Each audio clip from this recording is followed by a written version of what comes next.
करारविन्देन पदारविन्दं मुखारविन्दे विनिवेशयन्तं वटस्य पत्रस्य पुटे शयानं बालं मुकुन्दं मनसा स्मरामि।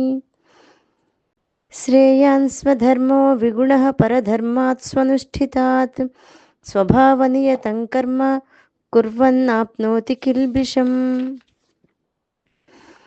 తన యొక్క ధర్మము గుణము లేదిగా కనబడినప్పటికీ చక్కగా అనుష్ఠింపబడినటువంటి ఇతర ధర్మము కంటే లేక ఇతర ధర్మముల కంటే శ్రేష్టమైనదే అవుతుంది.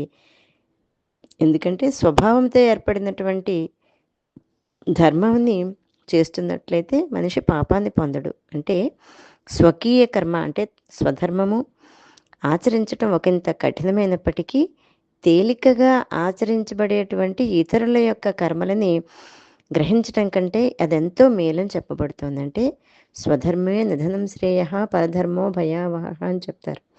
కనుక కష్టమైనప్పటికీ మన ధర్మాన్నే ఆచరించాలి.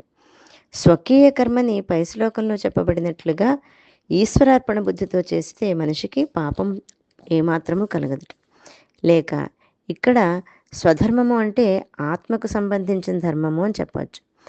ఆత్మచింతనాదులు ఆత్మధ్యానాదులు కొంచెం కష్టంగా అనిపిస్తున్నప్పటికీ పరధర్మము లేనటువంటి దృశ్య వస్తు ధర్మాలని లేక దృశ్య చింతనములను గ్రహించడం కంటే చాలా గొప్పవిట.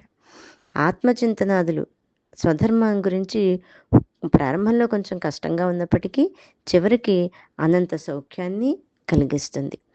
దృశ్య వస్తువులు ప్రారంభంలో చాలా సుఖవంతంగా అనిపించినప్పటికీ చివరికి వచ్చేసరికి దుఃఖాన్ని కలిగిస్తాయి. కాబట్టి పరధర్మం కంటే స్వధర్మమే మేలు అని చెప్పబడుతుంది. జీవునికి ఏ కర్మ ఏ ధర్మము శ్రేష్టమైంది అంటే ఒకంత కష్టంగా తోచినప్పటికీ స్వకీయ కర్మే శ్రేష్టము. దేనితో మనిషి పాపాన్ని పొందకుండా ఉంటాడు అంటే స్వభావముతో ఏర్పడిన కర్మని స్వధర్మంలో ఉన్నటువంటి విషయాలని చక్కగా ఈశ్వరార్పణ బుద్ధితో ఆచరించినప్పుడు పాపం ఏమాత్రము అతనికి కలగదు. జై గురుదత్త.